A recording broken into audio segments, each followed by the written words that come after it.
A graça e a paz a todos. Amém. Peço que os irmãos abram a escritura no livro do profeta Ageu.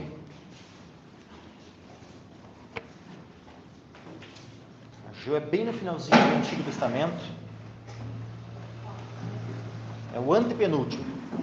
Depois de Ageu só tem Zacarias e Malaquias, antes de começar o Novo Testamento.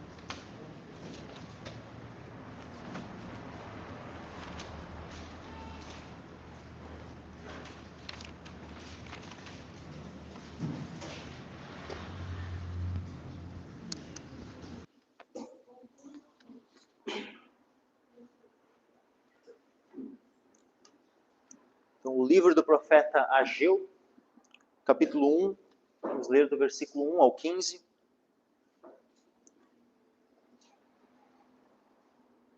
Com a graça de Deus, expondo hoje o início, e semana que vem concluindo. Esse profeta que é tão curtinho, apenas 2 capítulos.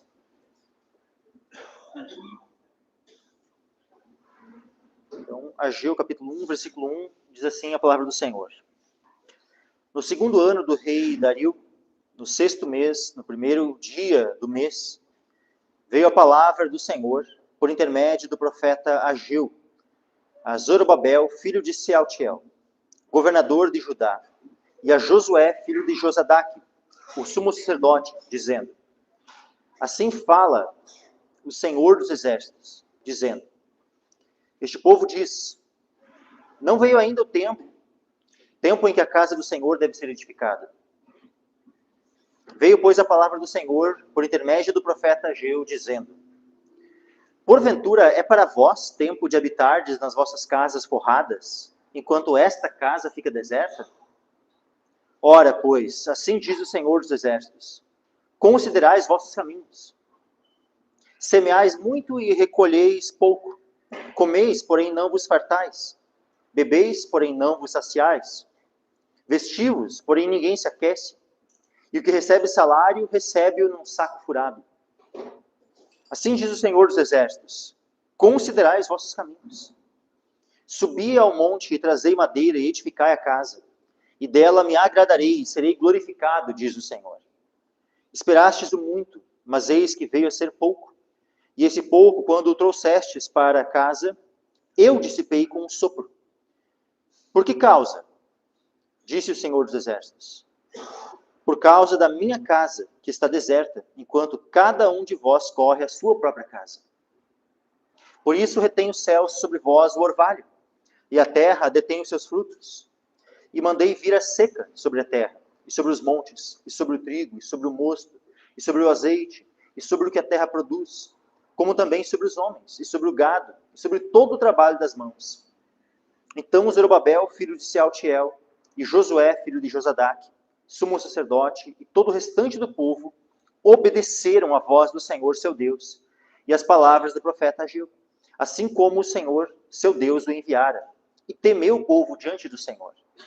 Então Ageu, o mensageiro do Senhor, falou ao povo conforme a mensagem do Senhor, dizendo: Eu sou convosco, diz o Senhor.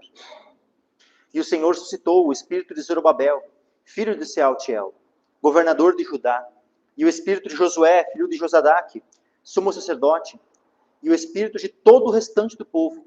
E eles vieram e fizeram a obra na casa do Senhor dos exércitos, seu Deus.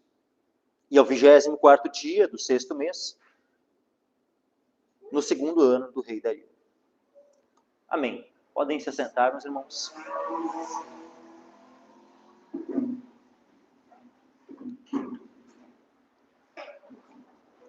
Livro do profeta Ageu.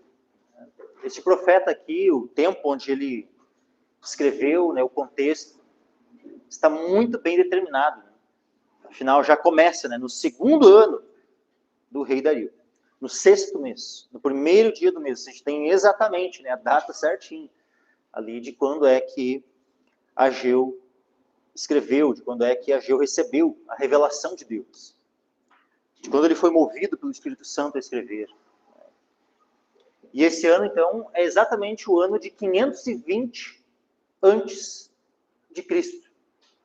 seja, Ageu está escrevendo 520 anos antes de Cristo. E, primeiramente, disse, no primeiro dia do mês, no sexto mês, no primeiro dia do mês, ele escreve. Então é interessante notar isso, né? Tem exatamente, né? Era o mês sexto. Ou seja, do calendário judaico era metade do ano, exatamente na metade do ano. Primeiro dia do sexto mês. Exatamente a metade, não. Na verdade, um mês antes, né? Porque o sexto mês para nós é junho, tá? Não é exatamente o mês de junho, né? Porque aqui o calendário é diferente, tá? O calendário dos judeus, ele começa ali por março, abril, né? E vai. Então, provavelmente seria algo, né, do nosso setembro, vamos dizer assim. Né? E é interessante que no mês seguinte, né, o mês sétimo, era o mês onde tinha algumas festas. O mês sétimo, por exemplo, tinha a festa dos tabernáculos. A festa dos tabernáculos ela era comemorada no mês sétimo. Então, ou seja, faltava um mês e pouco ali para eles começarem, né, a celebração da festa dos tabernáculos. Aí, a quem é direcionada essa palavra? Veio a palavra do Senhor por intermédio do profeta Ageu a Zorobabel, filho de Sealtiel, governador de Judá, e a Josué, filho de Josadaque, o sumo sacerdote, dizendo. Óbvio que não era somente para eles, né? Era para todo o povo. Afinal, o próprio versículo 2 vai dizer, assim fala o Senhor dos Exércitos, dizendo, este povo diz. Então, é óbvio que não era somente para os dois. Era primeiramente para os dois, porque eles eram os líderes do povo de Israel. Um líder na esfera secular, governamental, que era o Zorobabel, e o outro, o líder na esfera espiritual, né, o sacerdote, o sumo sacerdote da nação, que era Josué. E, então, primeiramente, ele direciona aos líderes, mas é óbvio que, entendendo que era uma palavra para todo o povo de Deus. Zorobabel. Zorobabel é interessante, né, que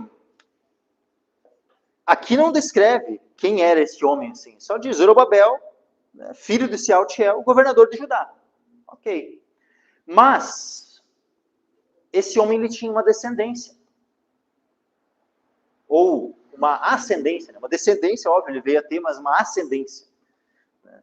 Ou seja, ele era descendente, né, de pessoas muito importantes.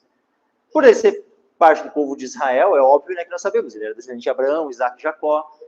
Mas ele vinha de uma tribo mais específica, a tribo de Judá.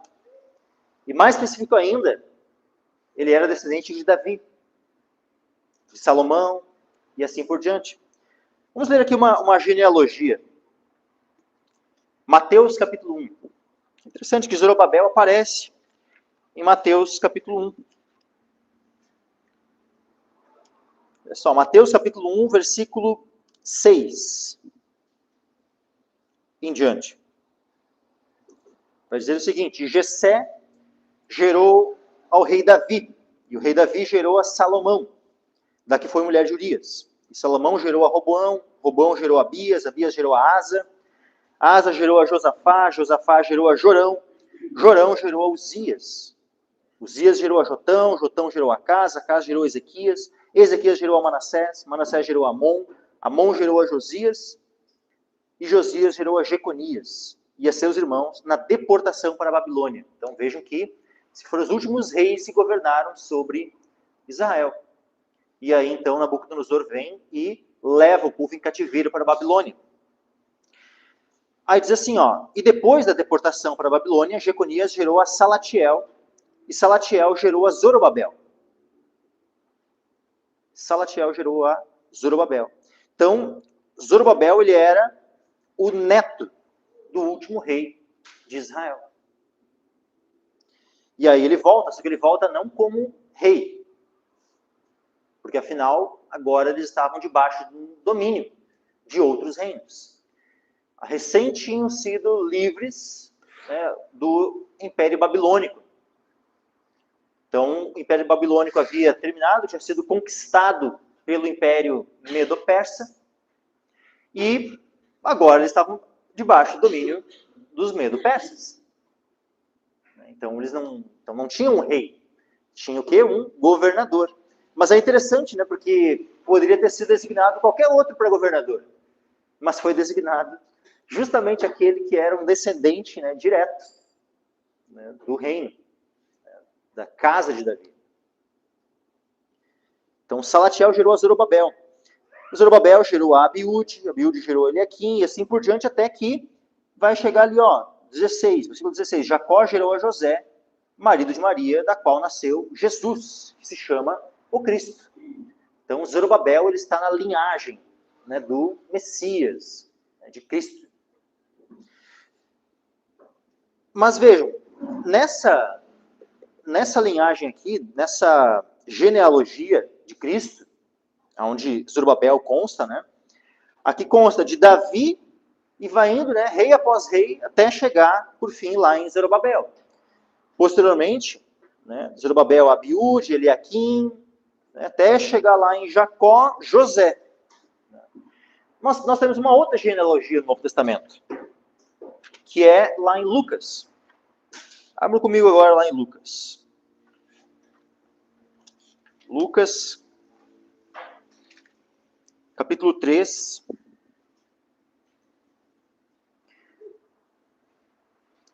Versículo 23. Lucas 3, versículo 23. E este mesmo Jesus estava como que começando os 30 anos, sendo como se cuidava a filha de José. E José de Eli de Matã, e assim vai indo. Só que é interessante que aqui, essa genealogia, ela já pega uma linhagem um pouco diferente. Ela pega uma outra via. Por quê? Para começar lá, antes lá em Mateus, era Jacó, José. Aqui é José, e o que vem antes dele não é Jacó, é Eli. E vai indo, né, por toda uma série de... Né, uma linhagem diferente. Mas que olha só que interessante. Versículo 27. E Jodá de Joanã, e Joanã de Rezá, e Rezá de Zorobabel. Só que na descendência lá de Mateus, né, a genealogia lá de Mateus, a forma como está, aquele que vem a partir de Zorobabel é Zorobabel, Abiúde. Mas aqui nós temos o que vem, né, depois de Zorobabel, não Abiúde, mas Rezá. Ou seja, tanto por parte... Zorobabel teve pelo menos 2 filhos, homens. Rezá e Abiúde.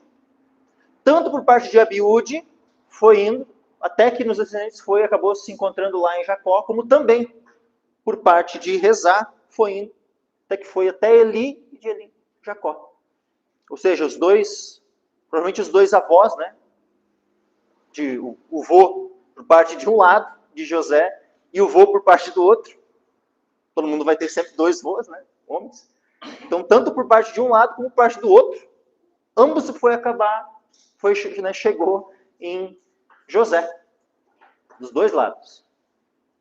E só que é interessante que a mesma coisa acontece, nesse caso aqui, com o próprio Zorobabel. Ó. Porque lá em Mateus, consta, né, quem vem antes de Zorobabel ali, era Salatiel. Né, Salatiel e Jeconias. Né, Jeconias, Salatiel, Zorobabel. Agora, aqui, ele vai dizer o seguinte, ó. Zorobabel, Salatiel. Só que Salatiel, Neri. Por mais que né, Salatiel é o mesmo, nos 2 casos, mas em Salatiel, né, a partir de então, é outro. É Neri. Diferente lá de Mateus, né, que é o rei Jeconias. E vai indo, né, uma série de outros homens aqui, ó, que nenhum deles era rei. Ou seja, mas por fim, né, lá no 31, Lucas 3, 31, vai chegar, ó, Eliaquim, Meleá, e Meleá de Mená, Mená de Matatá, e Matatá de Natã, e Natã de Davi. Ou seja, também vem de Davi, por essa outra linha, vem de Davi também, só que, né, por uma ascendência assim, que não era de reis. Né? Foi um dos filhos de Davi que não era rei, Natã, que foi indo, assim, até que por fim foi se encontrar lá em Salatiel, o pai de Zorobabel. Né?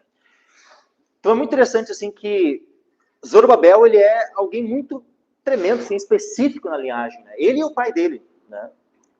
Salatiel e Zorobabel, né, são muito específicos, porque eles são aqueles que fazem convergir, né, por dois momentos a linhagem. Há um encontro ali, e onde posteriormente, né, vai acabar se encontrando novamente lá em Cristo.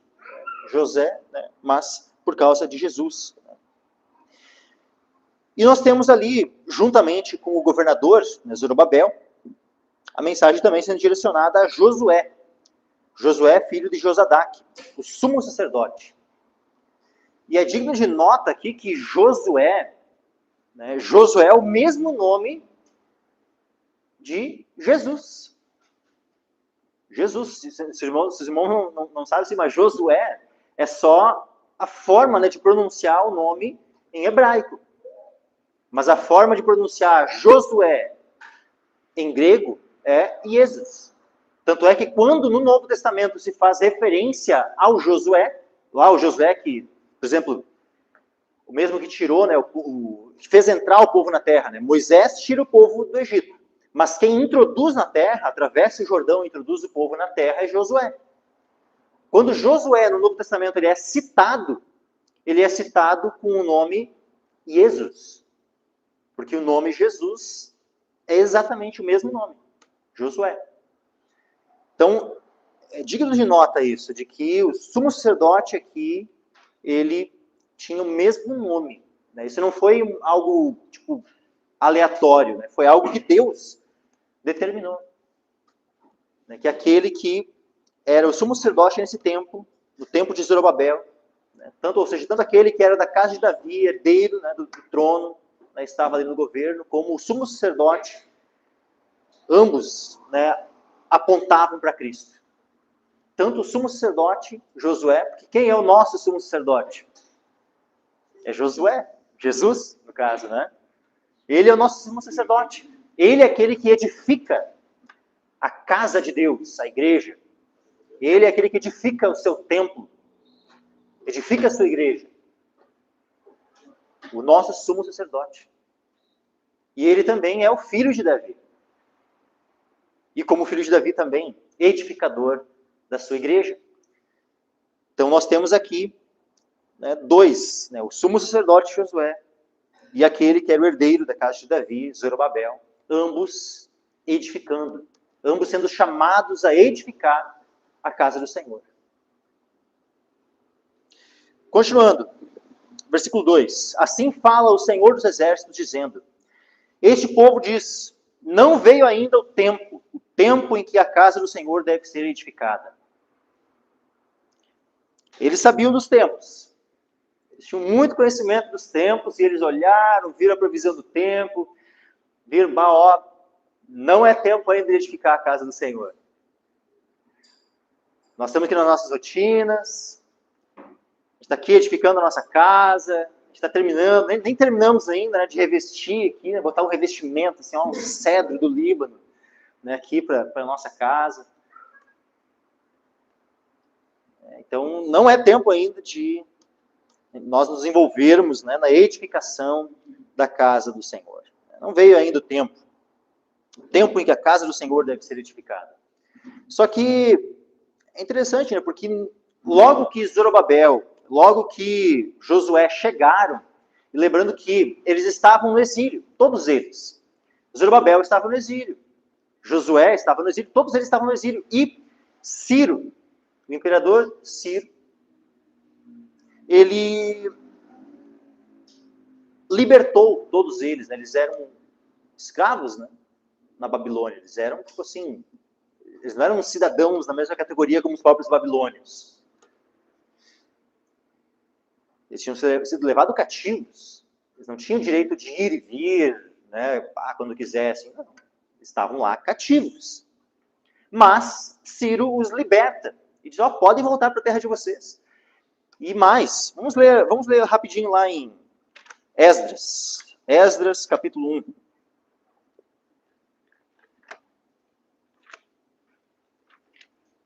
Esdras é logo depois de 2 Crônicas.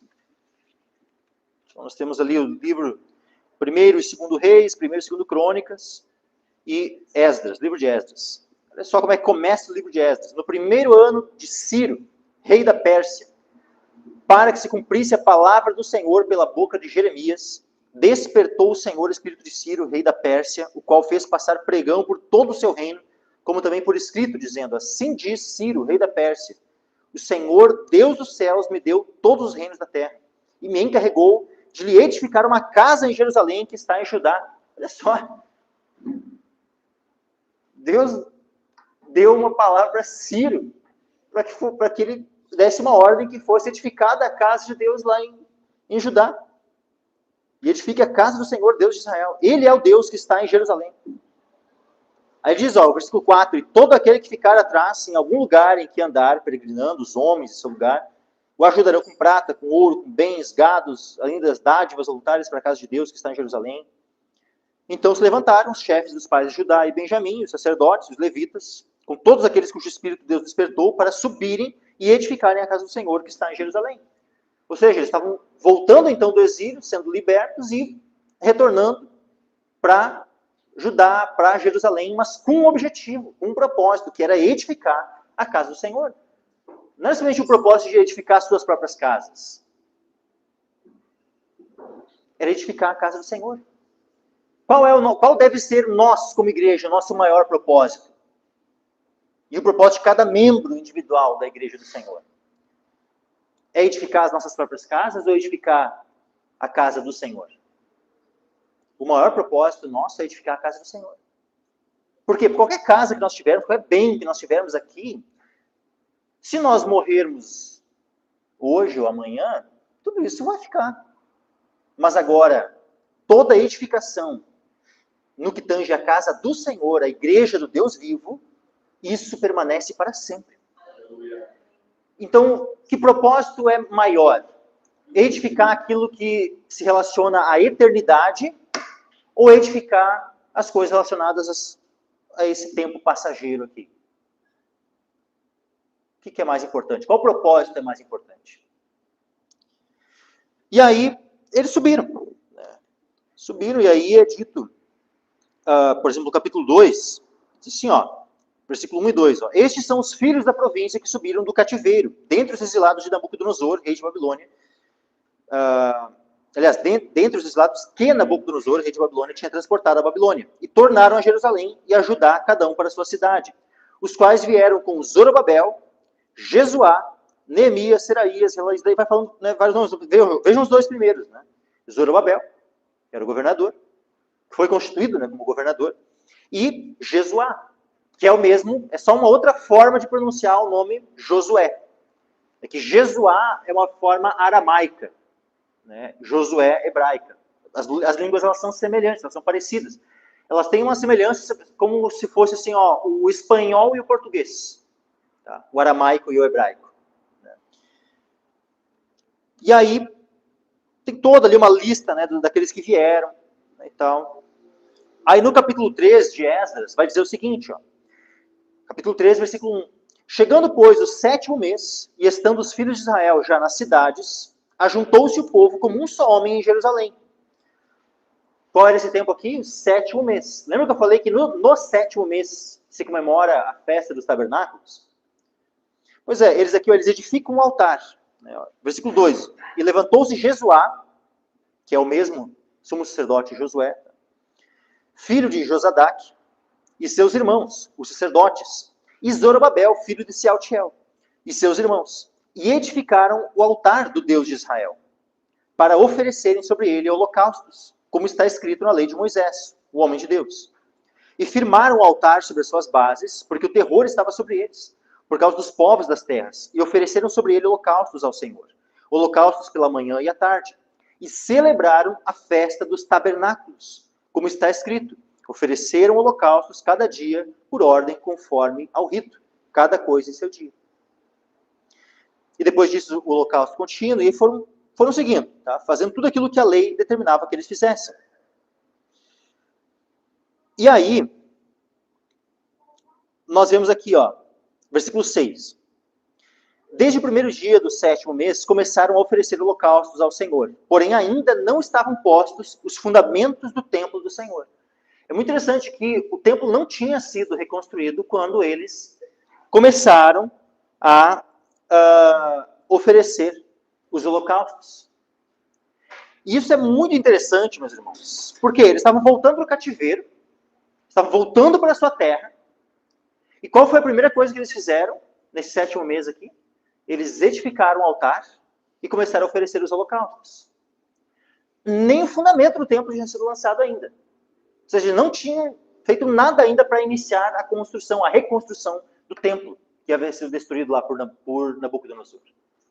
Mas eles já edificaram o altar e começaram já a adorar o Senhor, a sacrificar ao Senhor. E é muito interessante que, apesar, sabe, desse padrão, né, que tinha sido estabelecido aqui na Escritura, os judeus, né, atuais, o que acontece? Depois que o templo, porque eles reconstroem o templo. Esse templo, que é o templo que depois, na época de Jesus, né, ele estava de pé. É o mesmo templo que Ageu, que Zacarias ali, né, eles conclamam o povo, né, a reconstruírem, a edificarem. E aquele mesmo templo ele ficou de pé até a época de Jesus. Ou seja, mais de 500 anos depois. Aquele mesmo templo ainda estava de pé. Ele foi, óbvio, na época de Herodes, ampliado, né, enfeitado e tal, mas era ainda o mesmo templo. Não era um terceiro, era o mesmo. Mas, sobre aquele templo ali, Jesus disse que ele seria destruído, não ia ficar pedra sobre pedra. Ia ser derrubado completamente, e foi.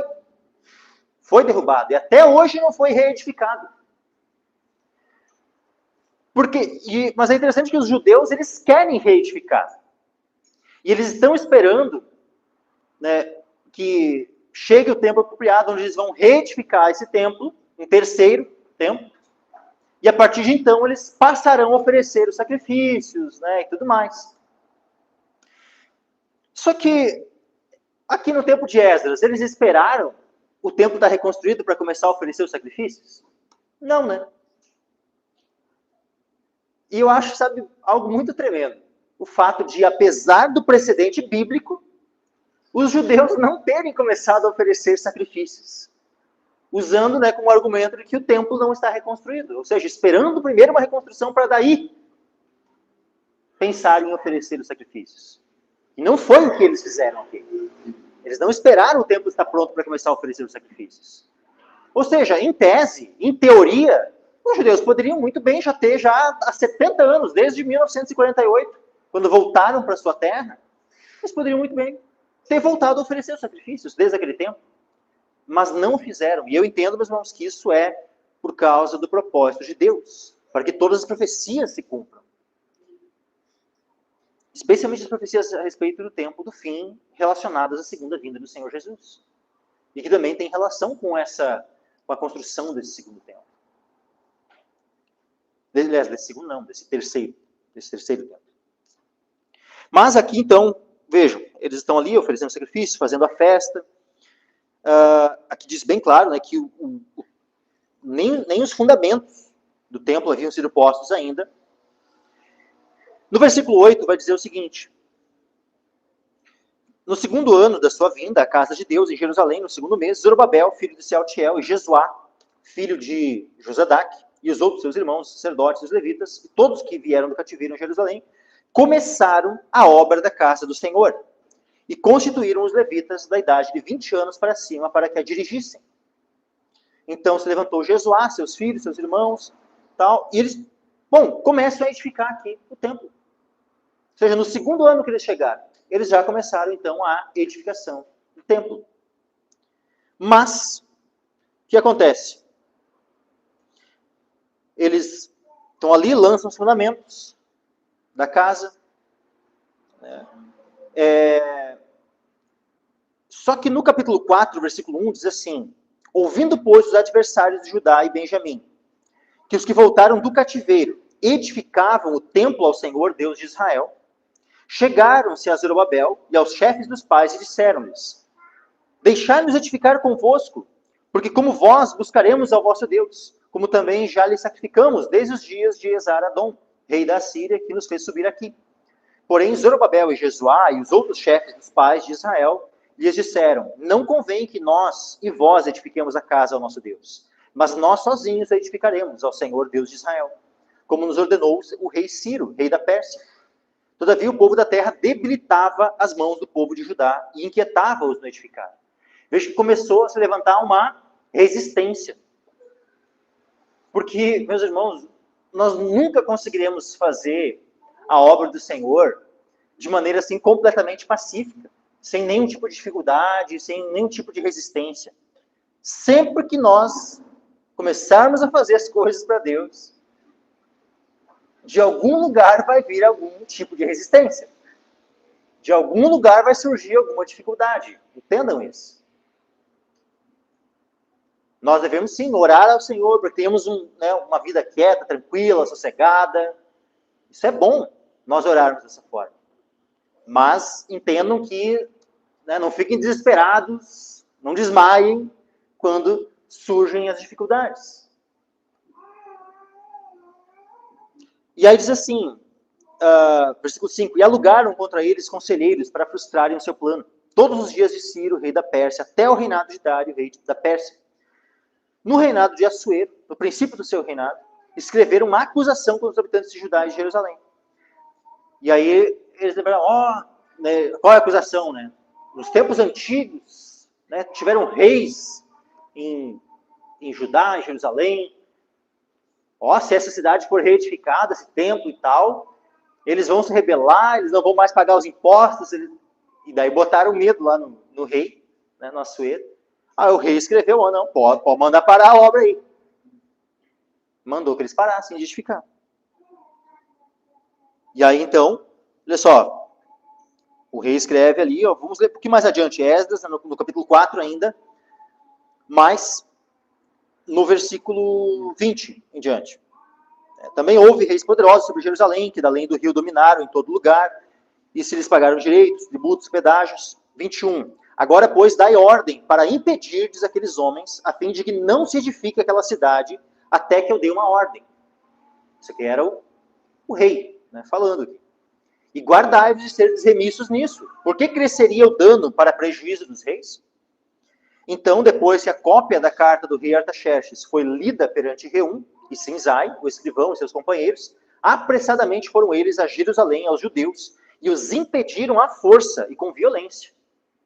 Não deixaram mais eles continuarem a obra. Versículo 24. Então cessou a obra da casa de Deus que estava em Jerusalém, e cessou até o ano 2º do reinado de Dario, rei da Pérsia. Então, vejam que ficou aqui vários anos a obra parada. Só para os irmãos entenderem, no tempo onde parou, até o 2º ano de Dario, se passaram mais de 10 anos. Então eles ficaram com a obra embargada, podemos dizer assim. Não puderam continuar. Só que olha só o que acontece. Capítulo 5 de Esdras, versículo 1. E os profetas Ageu e Zacarias, filho de Ido, profetizaram aos judeus que estavam em Judá e em Jerusalém, em nome do Deus de Israel, lhes profetizaram. Então se levantaram Zorobabel, filho de Sealtiel, e Jesuá, filho de Josadaque, e começaram a edificar a casa de Deus que está em Jerusalém, e com eles os profetas de Deus que os ajudaram. Olha que coisa tremenda. Mas não tinha uma ordem do rei que era para parar de edificar? Como assim? Eles iam desobedecer a ordem, uma lei. Só que, meus irmãos, lembrem do princípio, o mesmo lá de Pedro, quando ele está lá pregando, os sacerdotes deram uma ordem para que eles não pregassem mais. Vamos ler ali em Atos dos Apóstolos.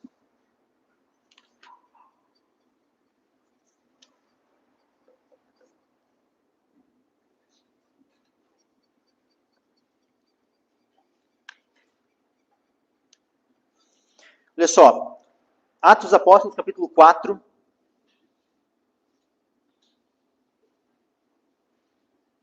E versículo 18 e 19. Diz assim: e chamando-os, disseram-lhes que absolutamente não falassem nem ensinassem no nome de Jesus. Então as autoridades de Israel estavam dando uma ordem. E se eles eram as autoridades, isso era uma ordem legal. Ou seja, né, vamos dizer assim, eles eram aqueles que eram a lei, aquilo que eles falavam é o que tinha que ser cumprido. E eles deram a ordem, o quê? Que absolutamente não falassem nem ensinassem no nome de Jesus. Respondendo, porém, Pedro e João, lhes disseram: julgai vós se é justo diante de Deus ouvir-vos antes a vós do que a Deus? Porque não podemos deixar de falar do que temos visto e ouvido. Bom, disseram que eles iam continuar falando. Que mais importante era ouvir a voz de Deus do que a dos homens. Passa mais um tempo. Isso aqui era Pedro e João, tá? Pedro e João que foram presos aqui e foi dada uma ordem a eles que não pregassem mais. Eles disseram que não iam obedecer. Mas eles foram ameaçados novamente, no 21, né? Mas eles ainda os ameaçaram mais e, não achando motivo para os castigar, deixaram-nos ir, por causa do povo, porque todos glorificavam a Deus pelo que acontecera, né? Porque eles haviam feito um milagre ali, curado um homem. Passa mais um tempo, todos os apóstolos são presos. São presos. Vai um anjo de Deus e liberta eles da prisão. E o anjo manda que eles fossem lá pregar. Vamos ler ali um pouco mais adiante, né? Atos capítulo 5, versículo 17 em diante. Levantando-se o sumo sacerdote e todos que estavam com ele, e eram eles da seita dos saduceus, encheram-se de inveja e lançaram mão dos apóstolos e os puseram na prisão pública. Prenderam todos os apóstolos. Mas de noite um anjo do Senhor abriu as portas da prisão e, tirando-os para fora, disse: ide e apresentai-vos no templo e dizei ao povo todas as palavras desta vida. E ouvindo eles isto, entraram de manhã cedo no templo e ensinavam. Chegando, porém, o sumo sacerdote e os que estavam com ele, convocaram o conselho e a todos os anciãos dos filhos de Israel e enviaram ao cárcere para que de lá os trouxessem. Ou seja, se reuniu aqui o STF aqui. Era o STF aqui do lado do povo lá, de Israel, de fato. É o mesmo, por mais que não era, lógico, esse nome, né, STF, mas é a mesma correspondência, tá? De autoridade que havia sobre Israel, tá? Esse conselho aqui, liderado pelo sumo sacerdote, do que acontece no nosso país, né, com o STF. Então se reuniu aqui o STF de Israel para julgar, né, os 12 apóstolos. E então mandaram, né, os oficiais lá para tirar eles lá do cárcere. Versículo 22. Mas tendo lá ido os servidores, não os acharam na prisão. E voltando lhe anunciaram, dizendo: achamos realmente o cárcere fechado, com toda a segurança e os guardas que estavam fora, diante das portas. Mas quando abrimos, ninguém achamos dentro. Olha que coisa tremenda, né? Aquilo que Deus opera, né? Então o sumo sacerdote, o capitão do templo, os chefes dos sacerdotes, ouvindo estas palavras, estavam perplexos acerca deles e do que viria a ser aquilo. E chegando um, anunciou-lhes, dizendo: eis que os homens que encerrastes na prisão estão em pé no templo e ensinam ao povo. Então foi o capitão com os servidores e os trouxe não com violência, porque temiam ser apedrejados pelo povo. E trazendo-os, os apresentaram ao conselho. E o sumo sacerdote os interrogou, dizendo: não vos admoestamos nós expressamente que não ensinasseis nesse nome? Ou seja, ele relembrou, né, a ordem que já havia sido dada na outra vez, que tinha falado com Pedro e com João. 29, olha só que interessante. Porém, respondendo Pedro e os apóstolos, disseram: mais importa obedecer a Deus do que aos homens. Ponto. Mais importa obedecer a Deus do que aos homens. Então, no tempo lá de Ageu, de Zacarias, de Zorobabel, de Josué, eles, por um determinado período, foram impedidos por uma lei do rei de edificar o templo. mas simplesmente chegou o momento onde Deus chama a atenção deles. Voltando agora aqui para Ageu, capítulo 1, versículo 2. Assim fala o Senhor dos Exércitos, dizendo: este povo diz, não veio ainda o tempo em que a casa do Senhor deve ser edificada. Veio, porém, a palavra do Senhor, por intermédio do profeta Ageu, dizendo: porventura é para vós tempo de habitardes nas vossas casas forradas, enquanto esta casa fica deserta? É isso? É tempo de se preocupar com as próprias coisas, com as próprias casas, e não com as coisas do Senhor? Deus manda o povo edificar. Mas tinha uma ordem do rei. Mais importa obedecer a Deus do que aos homens. Sempre, meus irmãos, lembrem sempre disso. Jamais uma lei humana pode contrariar e se sobrepor à lei de Deus. E sempre que as leis terrenas entrarem em choque com a lei de Deus, nós iremos obedecer à lei de Deus e não à lei humana. Mas nós vamos ser presos. Ok, a gente vai preso. Mas a gente vai obedecer à lei de Deus. Mas a gente vai receber uma multa. Ok, a gente paga a multa, mas nós vamos obedecer à lei de Deus. Não, nós corremos o risco de sermos mortos. Ok? Se não der para fugir, a gente morre. Mas nós vamos obedecer à lei de Deus.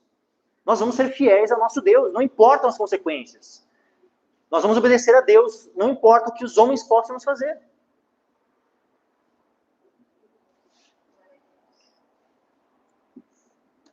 Versículo 5. Ora, pois, assim diz o Senhor dos Exércitos, considerai os vossos caminhos. Então, que nós venhamos a considerar os nossos caminhos. Esse termo considerai, né, é aplicar o coração. Considerar, meditar. Aplica o teu coração nos teus caminhos. Como é que tu tem andado? Como é que têm sido as tuas decisões? Qual tem sido os teus propósitos? Qual tem sido o teu foco?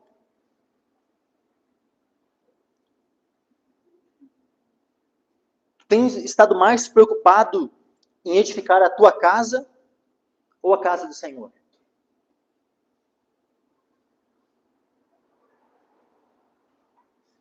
Existe, por acaso, meus irmãos, no coração de vocês essa desculpa? Não veio ainda o tempo. Vai chegar o tempo onde eu vou poder me dedicar mais para as coisas de Deus. Mas ainda não chegou esse tempo. Vai chegar o tempo onde eu vou poder me consagrar mais a Deus, né, e me envolver na edificação da casa de Deus, do templo de Deus. Vamos ver o que o Novo Testamento fala sobre a casa de Deus, o templo de Deus. 1 Timóteo, capítulo 3, versículo 15. 14 e 15, tá? 1 Timóteo 3, versículo 14 e 15. Escrevo-te estas coisas, esperando ir ver-te bem depressa. Mas, se tardar, para que saibas como convém andar na casa de Deus, que é a igreja do Deus vivo, a coluna e firmeza da verdade. Então, o que é chamado no Novo Testamento de casa de Deus? É essa sala onde nós nos reunimos? Não. A casa de Deus é a congregação, é a igreja do Deus vivo. Essa é a casa de Deus.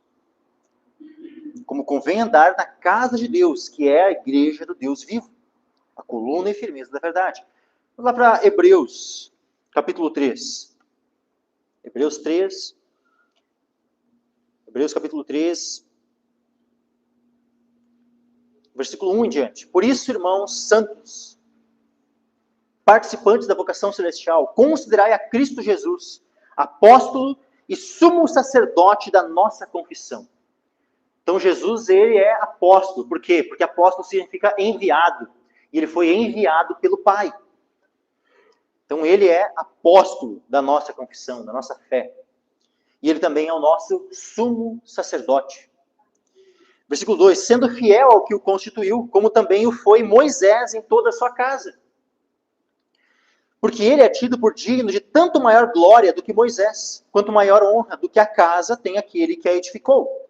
Porque toda casa é edificada por alguém, mas o que edificou todas as coisas é Deus. Então Deus é aquele que edificou todas as coisas.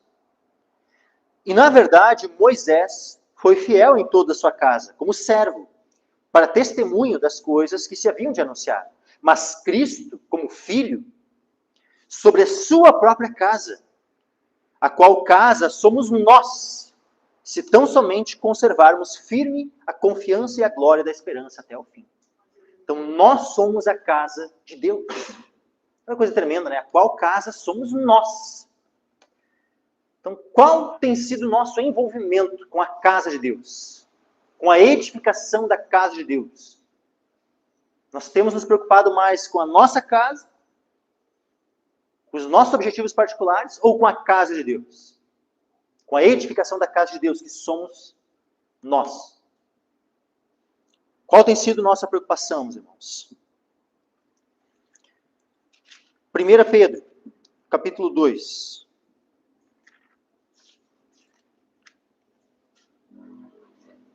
Versículo 2. 1 Pedro 2:2. Desejai afetuosamente, como meninos novamente nascidos, o leite racional, não falsificado, para que por ele vades crescendo, se é que já provastes que o Senhor é benigno. E chegando-vos para ele, ou seja, nós devemos nos achegar a Cristo, chegando-vos para ele, pedra viva, reprovada, na verdade, pelos homens, mas para com Deus, eleita e preciosa. Vós também, como pedras vivas, sois edificados casa espiritual e sacerdócio santo, para oferecer sacrifícios espirituais agradáveis a Deus por Jesus Cristo. Vejam, nós somos edificados casa espiritual. E quem é que Deus usa para edificar? Deus nos usa uns aos outros para edificar. Mas nós temos nos envolvido na edificação?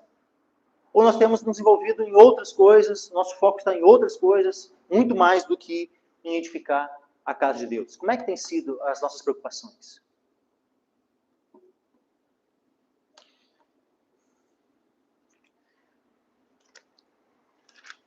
Vamos agora lá para 1 Coríntios.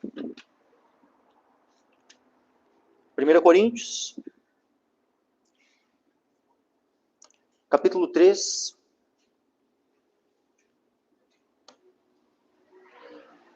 Versículo 9 em diante.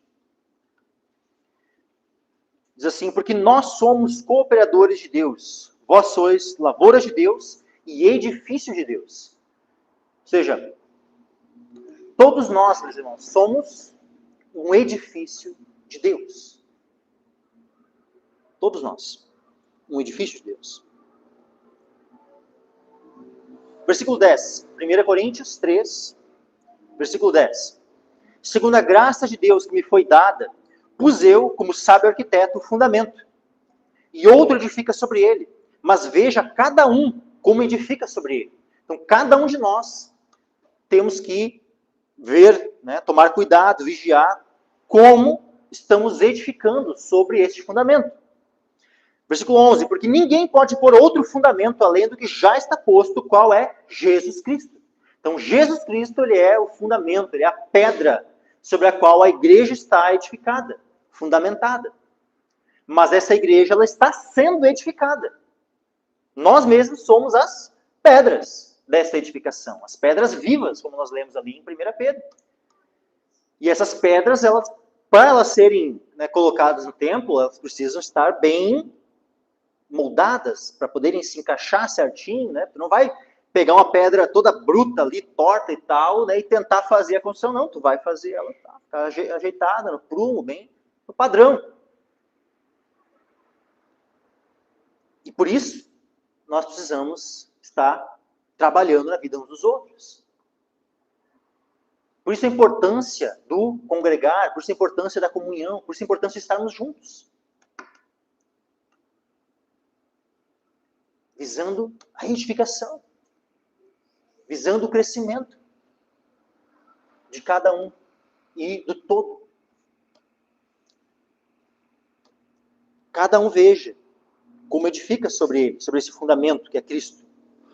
Versículo 12. E se alguém sobre este fundamento formar um edifício de ouro, prata, pedras preciosas, madeira, feno, palha, a obra de cada um se manifestará. Na verdade, o dia a declarará, porque pelo fogo será descoberta. E o fogo provará qual seja a obra de cada um. Então, meus irmãos, se eu vou e eu dedico assim, eu vou dedicar só o resto do meu tempo para o Senhor. que é isso? É feno, palha. Mas agora, se realmente, sabe, eu me dedicar ao Senhor, sabe, se eu oferecer ao Senhor a prioridade no meu tempo, aí eu posso considerar esse tempo como ouro, com pedras preciosas, prata. Veja, é simplesmente a questão do tempo, eu olhei aqui. O nosso dinheiro. Sabe a questão do dízimo, meus irmãos? O dízimo ele não é uma questão apenas de 10%, né, como se fala. Não é só 10%. Porque, por exemplo, se eu pegar, né, eu tenho ali o meu salário. Digamos, né, que eu recebi ali um valor de R$4.000. E aí eu vou pagando todas as contas, pá, e vou e compro tal coisa, estou precisando disso para minha casa, vou lá e compro, pá, vou fazer o rancho, vou abastecer o carro, ponto. Quitei tudo que eu tinha que quitar, comprei o que eu precisava, sobrou R$500.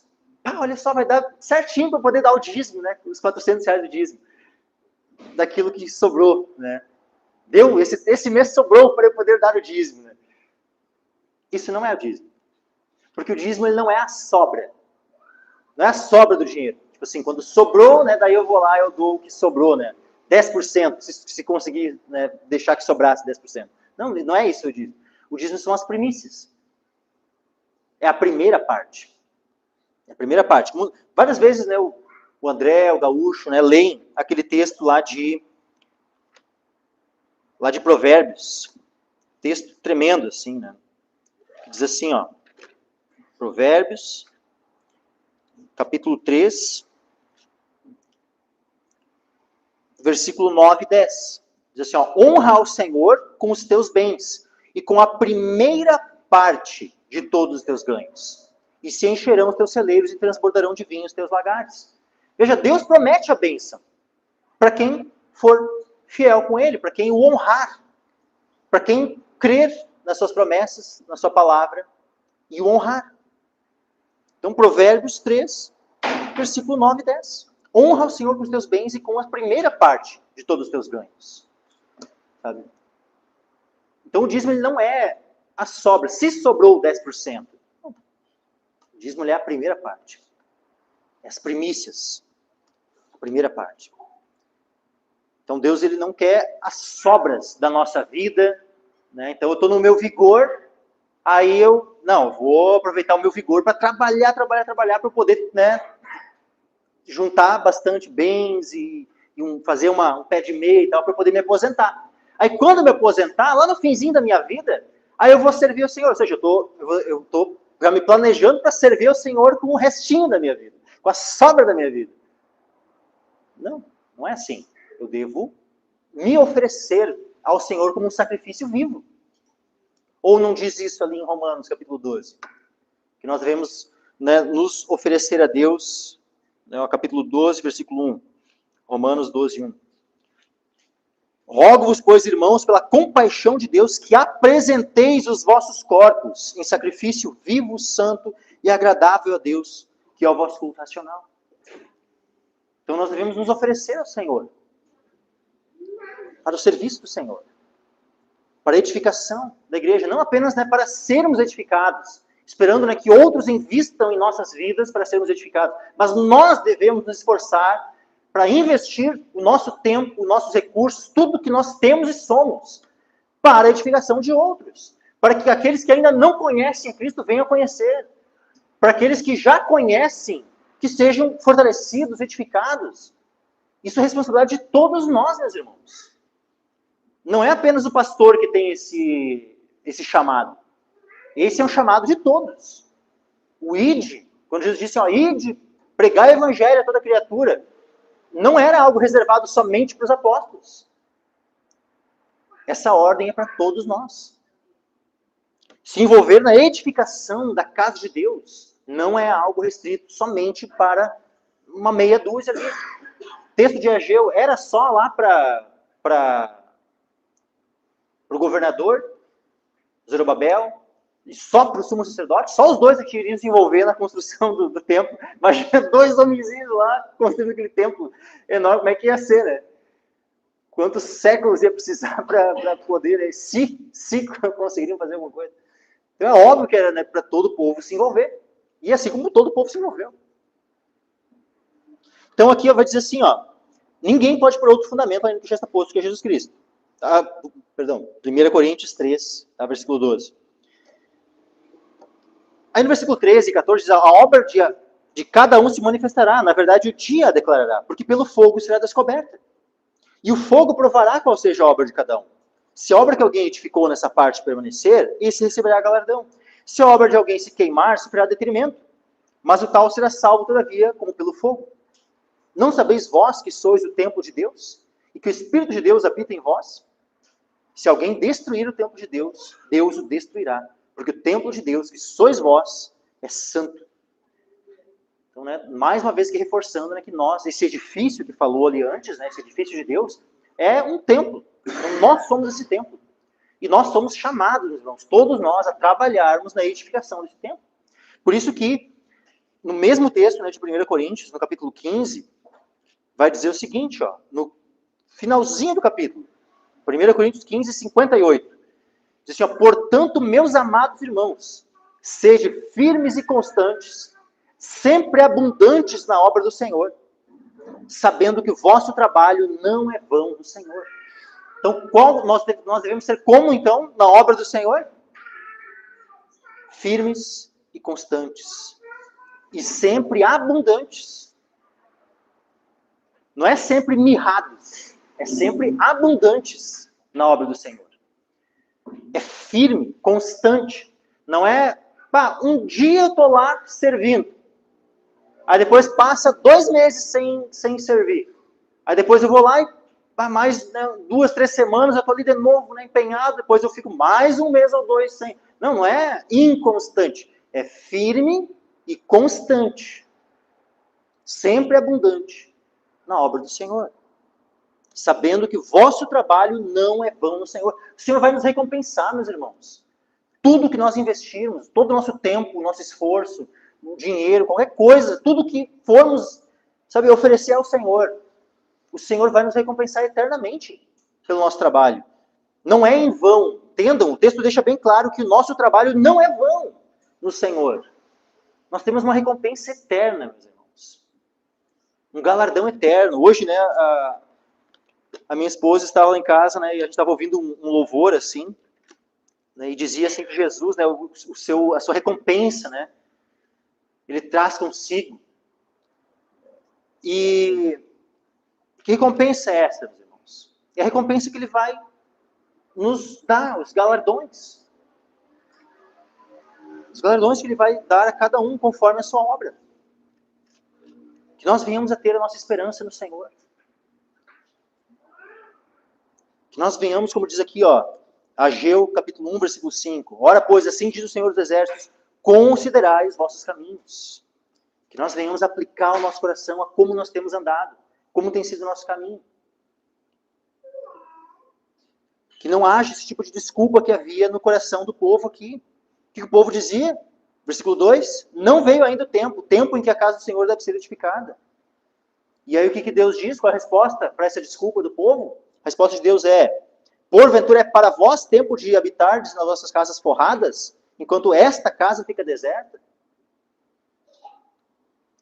Aí, olha as consequências que vinha do fato de o povo estar lá preocupado com as coisas materiais, com a sua casa, com a colheita, com as coisas, tudo, né, que eles tinham que fazer, né, para a sua subsistência, para o comer, o beber, o vestir. Por acaso nós devemos estar preocupados com essas coisas? Olha só a consequência do fato de eles não priorizarem o Senhor, mas priorizarem a si mesmos. Semeais muito e recolheis pouco. Olha só, semeais muito, ou seja, eles estavam trabalhando muito, semeando muito. Mas quanto é que eles estavam colhendo? Muito? Não. Semeais muito e recolheis pouco. Semeais muito e recolheis pouco. Comeis, vocês até comem, porém não vos fartais. Bebeis, porém não vos saciais. Vestivos, porém ninguém se aquece. E o que recebe salário, recebe num saco furado. Tudo que vai entrando tipo assim, a pessoa nem vê e vai saindo, porque recebe com um saco furado. Vai se perdendo. Vão surgindo gastos, vão surgindo coisas. Recebe o salário num saco furado. E aí Deus novamente chama a atenção, versículo 7. Assim diz o Senhor dos Exércitos: considerai os vossos caminhos. Prestem atenção. Vigiem. Meditem. Coloquem o coração de vocês e sondem os caminhos de vocês. Só que quando forem fazer isso, não façam sozinhos. Peçam a ajuda do Senhor para esse exame. Assim como o salmista, né, Davi, fala lá no Salmo 139. Olha só como é que ele ora ao Senhor. E também, antes do Salmo, Provérbios 4. Os teus olhos olhem para frente, as tuas pálpebras olhem direito diante de ti. Pondera a vereda de teus pés, e todos os teus caminhos sejam bem ordenados. Salmo 139, versículo 23 e 24. Diz assim, sonda-me, ó Deus, e conhece o meu coração. Prova-me e conhece os meus pensamentos. Vê se há em mim algum caminho mau, e guia-me pelo caminho eterno. Que essa seja a nossa oração, Deus. Nós venhamos a orar dessa forma, né? Pedir para que o Senhor conheça o nosso coração, nos prove, conheça os nossos pensamentos. Porque muitas vezes nós não nos conhecemos bem. Nós não nos conhecemos como deveríamos nos conhecer. Muitas vezes há um auto-engano a respeito de nós mesmos. E por isso precisamos da ajuda do Senhor para essa sondagem, para esse exame. Por isso sonda-me, ó Deus, e conhece o meu coração. Prova-me, conhece meus pensamentos. Vê se há em mim algum caminho mau e guia-me pelo caminho eterno.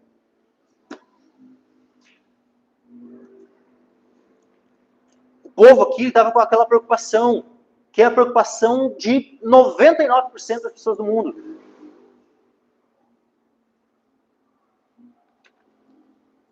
É aquela preocupação que Jesus fala lá em Mateus, capítulo 6.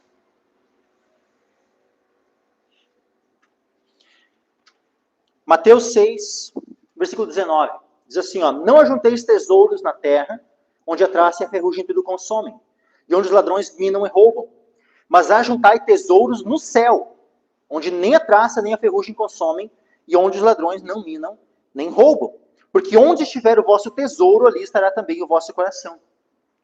Então, onde é que está o nosso coração? Está nos tesouros aqui da terra ou nos tesouros do céu? Nós estamos investindo nosso tempo, dinheiro e tudo mais para as coisas da terra ou para as coisas do céu? Sabe que para investir nas coisas do céu, nós precisamos ter fé. E quando nós não o fazemos, nós demonstramos o quanto nós ainda, temos uma fé assim, pequenininha. Quando se tem fé, né? Mas mesmo quando se faz, não, até tem fé, mas sabe, se o nosso coração está nas coisas dessa terra,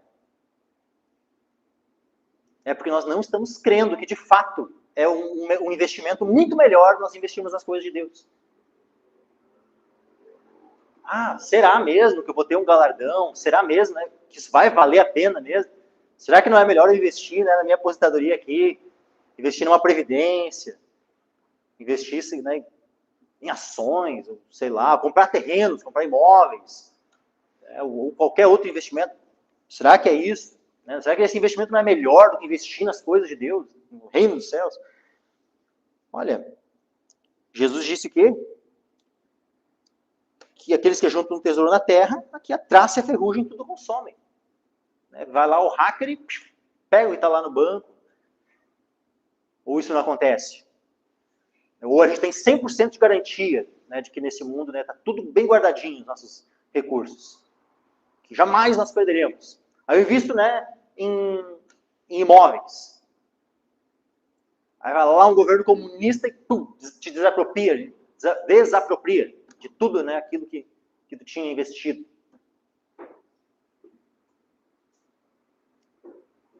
Mas pode, né, alguns de nós assim, não, mas eu não estou focado em acumular tesouros. Eu não quero enriquecer, não quero acumular tesouros aqui na terra e tal. Ok. Pode ser que não seja o teu caso, irmão. A questão, né, de não querer ajuntar tesouros. Mas será que daqui a pouco pode ser que não esteja preocupado em ajuntar tesouros, mas pode ser que esteja preocupado com coisas mais simples até. O que será que eu vou comer? O que será que eu vou vestir, né, e beber e tal? Como é que Jesus diz, ó, 25, Mateus 6, 25. Por isso vos digo, não andeis ansiosos quanto à vossa vida, pelo que haveis de comer ou pelo que haveis de beber, nem quanto ao vosso corpo, pelo que haveis de vestir.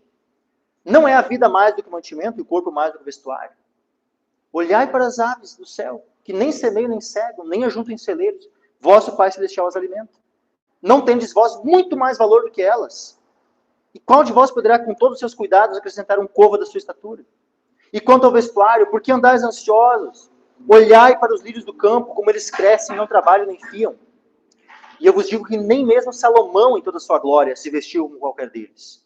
Pois se Deus assim veste a erva do campo, que hoje existe, e amanhã é lançada no forno, não vos vestirá muito mais a vós, homens de pequena fé?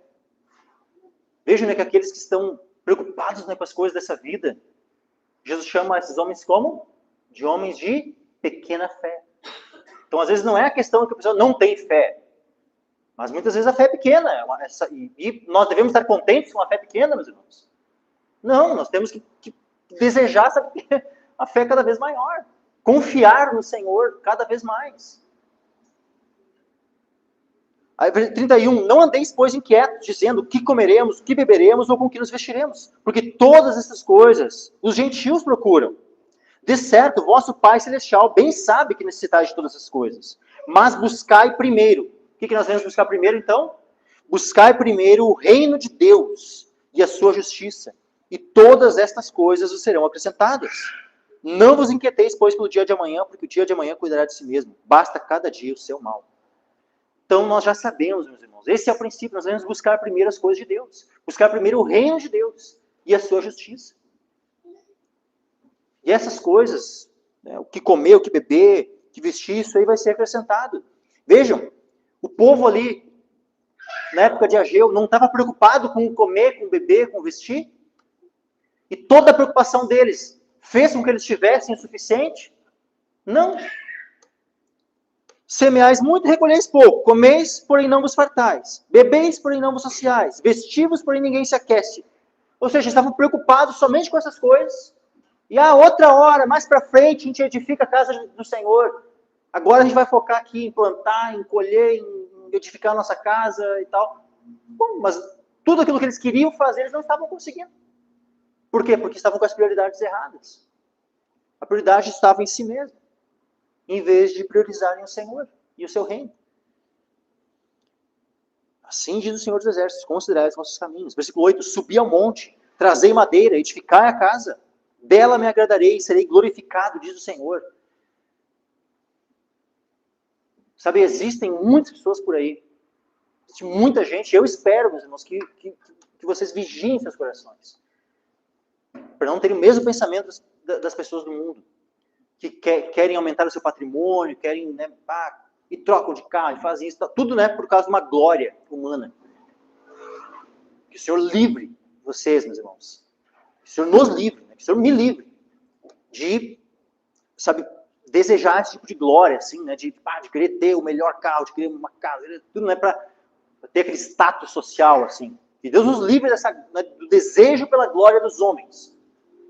Mas que o nosso foco esteja em glorificar o Senhor em tudo que nós fizermos. No comer, no beber, na forma de se vestir e tudo mais, no nosso trabalho, todas as coisas, que tudo que nós façamos seja para a glória de Deus. Dela me agradarei e serei glorificado, diz o Senhor. Esperastes o muito, mas eis que veio a ser pouco. E esse pouco, quando trouxestes para casa, eu dissipei com o sopro. Vejam, Deus diz que o pouco que eles tinham trazido, ele mesmo se encarregou de dissipar.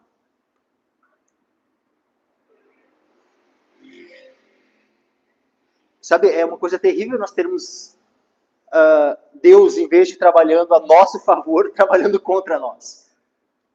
Mas para que Deus opere em nosso favor, nós precisamos, nós primeiramente, honrá-lo e estarmos nós do lado dele, obedecendo a ele.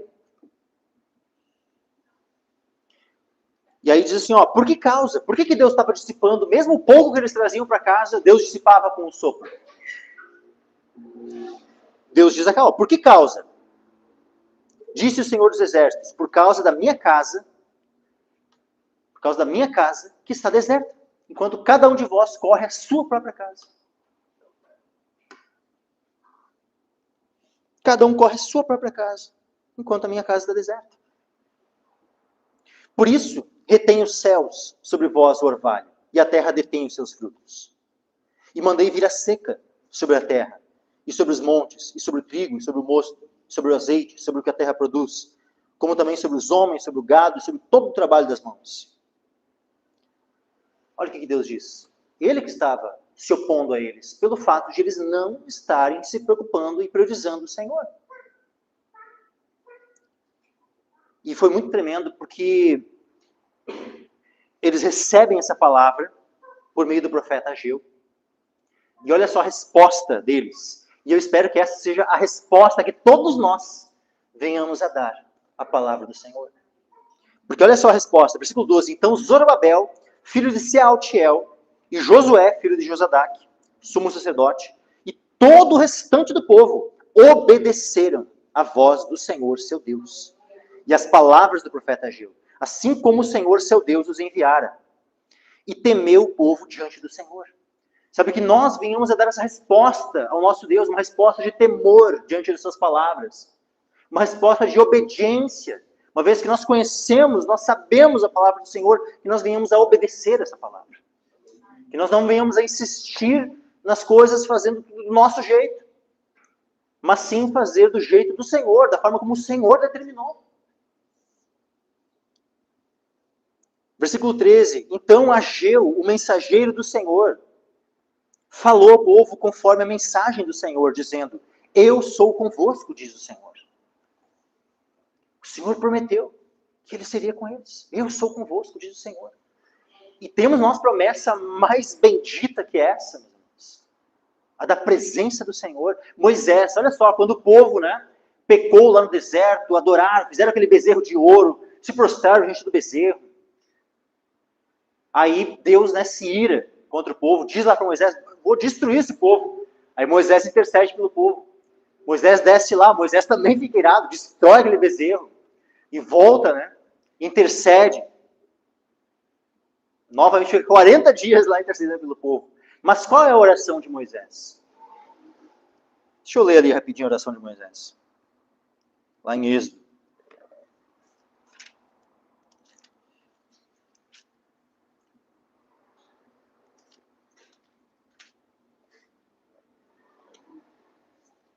Olha só. Êxodo 33, versículo 12 em diante. E Moisés disse ao Senhor: eis que tu me dizes, faze subir a este povo, porém não me fazes saber a quem has de enviar comigo. E tu disseste: conheço-te por nome, também achaste graça aos meus olhos. Agora, pois, se tenho achado graça, Êxodo 33, versículo 13 agora.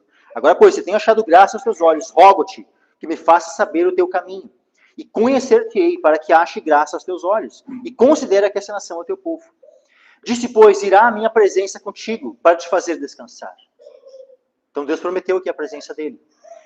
Só que olha só como Moisés insiste. Então ele disse: se tua presença não fores conosco, não nos faça subir daqui.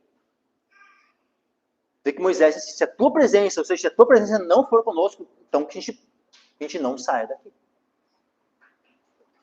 O que Deus fala aqui por meio do profeta Ageu ao povo de Deus, uma vez que eles deram a resposta de obediência e temeram a palavra do Senhor?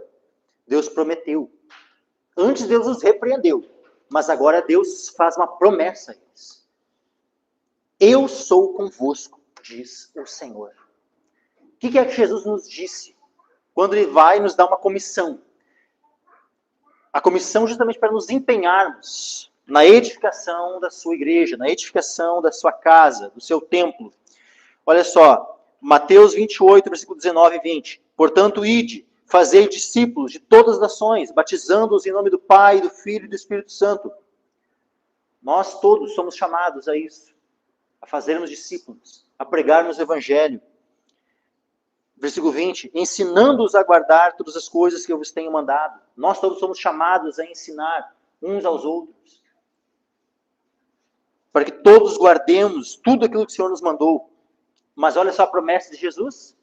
E eis que eu estou convosco todos os dias até a consumação do mundo. Amém. Olha como termina, meus irmãos. Eis que eu estou convosco. Jesus promete a sua presença.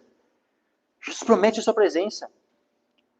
Lá, quando nós lemos aquele texto, né, tremendo lá sobre o arrebatamento da igreja, em 1 Tessalonicenses capítulo 4, fala que os mortos vão ressuscitar, nós seremos transformados, né, e seremos arrebatados por encontro com o Senhor nos ares.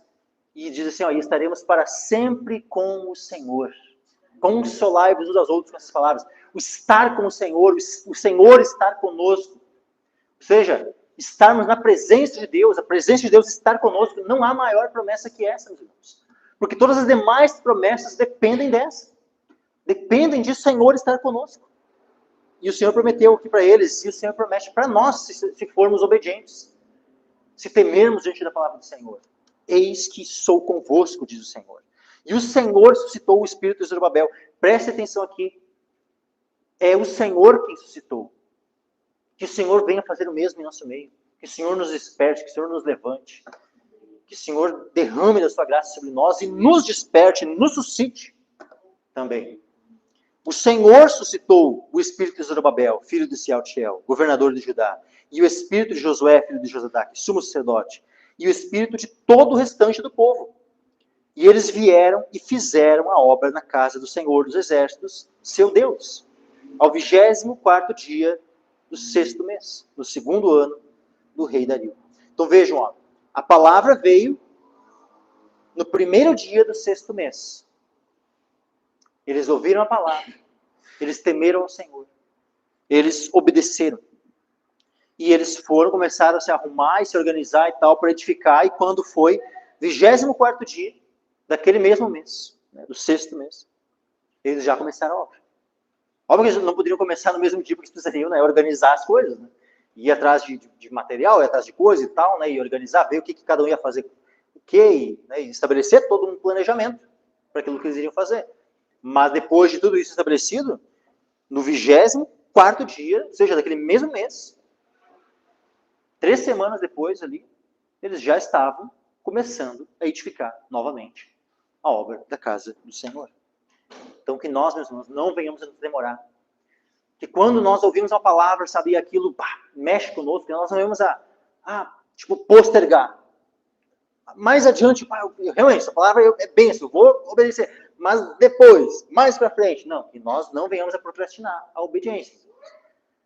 Que venhamos, sabe, nos arrepender e obedecer ao Senhor. Amém, meus irmãos?